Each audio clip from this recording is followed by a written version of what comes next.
Ever get that feeling, when you're trying to like build a good habit and it just feels impossible? Like your brain is fighting you every step of the way. We've all been there, right? Yeah. Especially when we buy into these quick fix ideas, like the whole 21 days to form a habit thing. Oh, yeah, for sure. Well, good news. For this deep dive, you shared some sources on habit formation that are going to help us unpack all of that. We've got a Duke Health blog post that kind of lays out the basics. Some serious research in the form of a systematic review from Healthcare Journal, and to round things out, some motivational wisdom from John Gruber's YouTube channel, where he dives into self-esteem, responsibility, and making real change stick.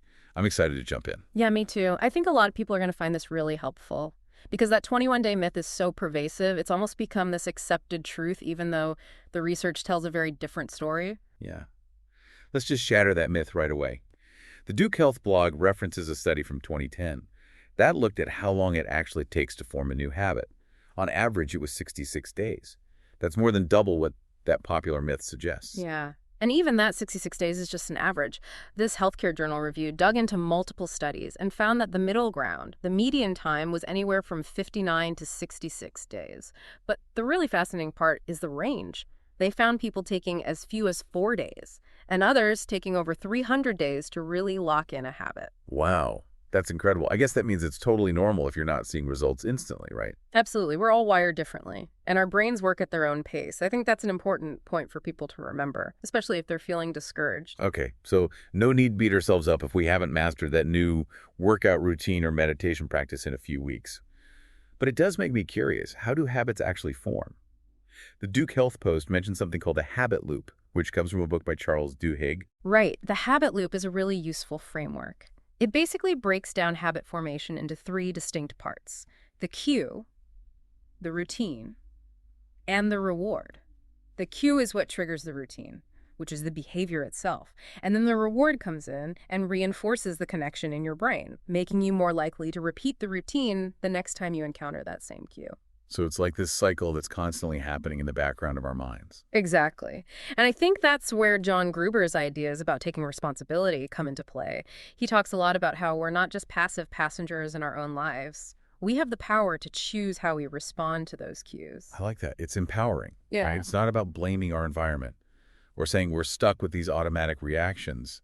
We can actually start to shape our own routines. Exactly. Think about it this way. Let's say you're feeling stressed, and that feeling becomes your cue. Your usual routine might be reaching for a sugary snack or scrolling through social media, but you could make a conscious choice to do something different.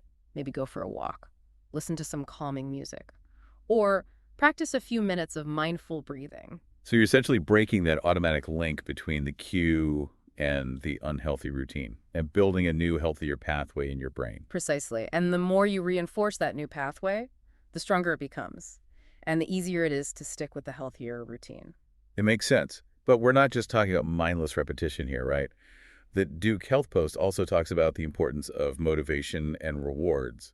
Like those things play a big role too. They absolutely do. In fact, the research in this Healthcare Journal review backs that up. It looks at a concept called effect size, which is basically a way of measuring how impactful something is.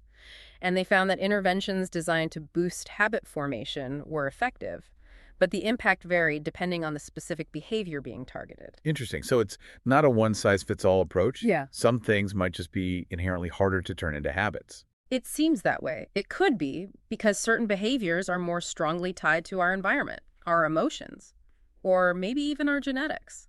I see. So while consistency is important, we also need to factor in things like motivation and rewards to really make those habits stick. Right. And that's another area where John Gruber's perspective is valuable. He talks about the importance of finding that long-term motivation. It's not just about willpower in the moment. It's about understanding why you want to build this habit in the first place and how it aligns with your values and your vision for yourself. That resonates with me. It's about finding that deeper why that keeps you going even when it gets tough. And there's actual research that supports this idea. One of the most fascinating things that came out of these studies was the finding that people were way more successful at forming habits when they got to choose the habit themselves, rather than having it assigned to them. Wow, that's really interesting. So it's almost like that sense of autonomy, of having ownership over the process, boosts our motivation and makes us more likely to succeed. Exactly. It taps into our intrinsic motivation. We're doing it because we want to. not because we feel like we have to. So we've established that the 21-day myth is busted, Yeah. and that forming habits is more about understanding the habit loop and finding that internal drive. But what else did they find in this research? What are some of the key ingredients that make a habit really stick? Well, you mentioned rewards and motivation, but there are also some really interesting findings related to timing and planning that I think you'll find really helpful. Okay, I'm all ears. Let's dive into that.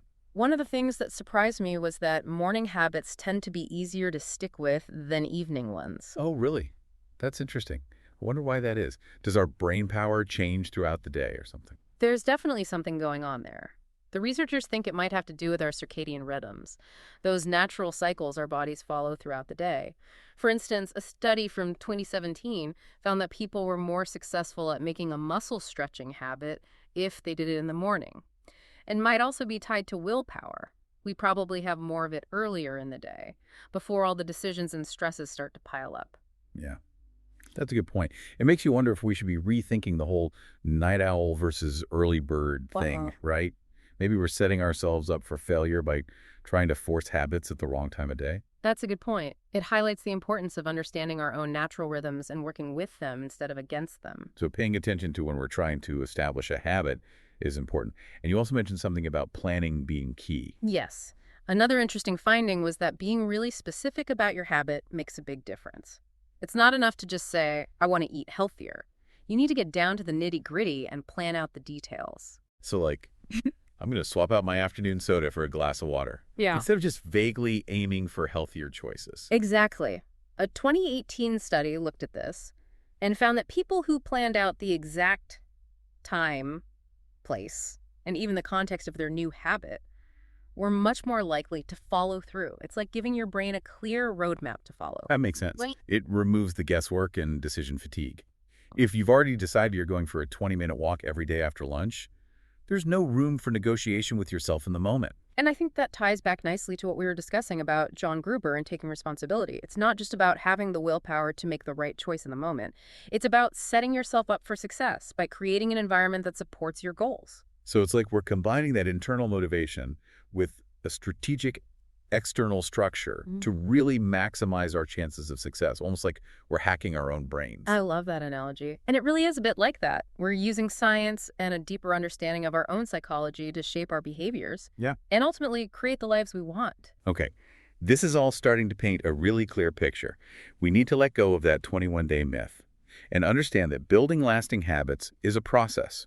It's about understanding the habit loop, finding our own motivation, and then creating that specific plan. Yeah. But there's another piece of this that we touched on earlier that I want to come back to, the idea of choosing our own habits. Can you talk a little bit more about why that's so important? Absolutely. You know, when we think about why self-selected habits tend to be more successful, it really comes down to a few key psychological principles. One of them is autonomy. The feeling that we have control over our own choices and actions. When we choose a habit for ourselves, it feels less like an obligation and more like an expression of who we are and what we value.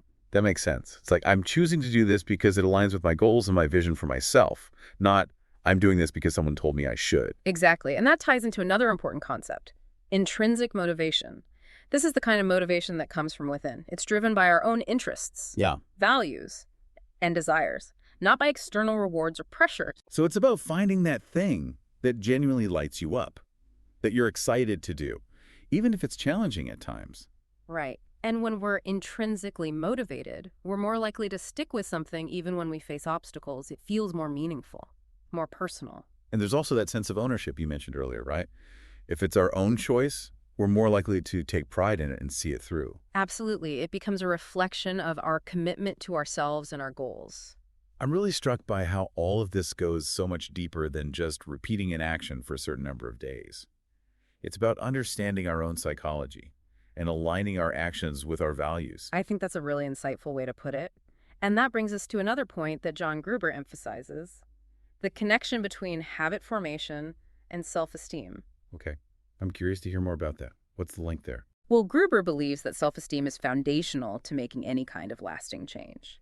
If you don't believe in yourself, if you don't have that underlying sense of self-worth, it's going to be really hard to stick with anything, especially when things get tough. That makes sense. If you don't think you're capable of change, you're probably less likely to even try in the first place. Right. And it goes beyond just trying. It's about having the resilience to keep going, even when you encounter setbacks, to learn from your mistakes, Hmm. and to keep moving forward. So it's like self-esteem fuels that inner drive, Yeah. that belief that you can actually achieve what you set out to do. Exactly. And that ties back into taking responsibility. When you have a healthy sense of self-esteem, you're more likely to see yourself as the agent of change in your own life. You're not a victim of circumstance. You have the power to make choices and shape your own destiny. I love how all of these pieces are starting to connect. The habit loop, the motivation, the planning, and now this crucial element of self-esteem. Mm. It's like we're building a blueprint for transformation, not just ticking off boxes on a to-do list. I think that's a beautiful way to put it. It's about so much more than just the individual habits themselves. It's about the kind of person you want to become, the life you want to create. Okay, so let's take a moment to really visualize that if you're listening to this. And you're thinking about those habits you want to build, those changes you want to make.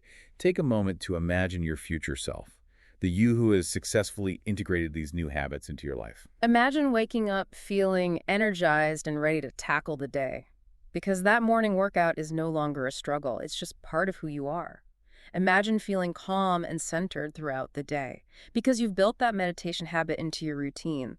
Imagine feeling that quiet sense of pride and accomplishment, knowing you're living in alignment with your values.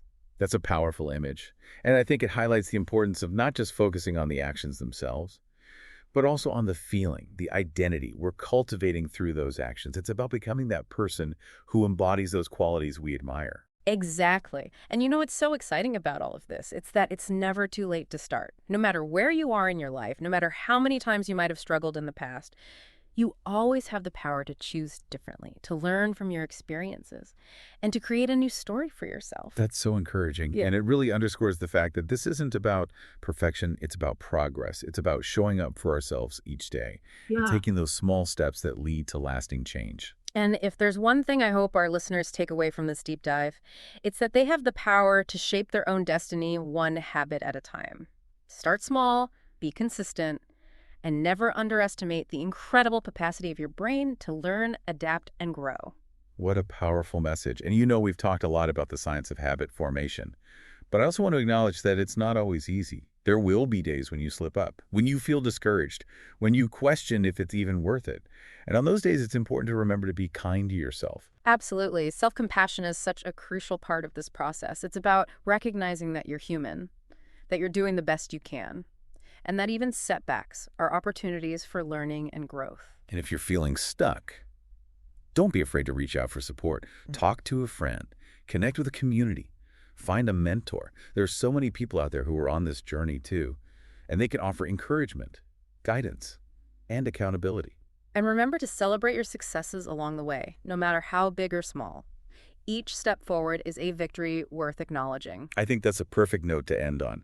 To our listener, we hope you found this deep dive into habit formation insightful and inspiring.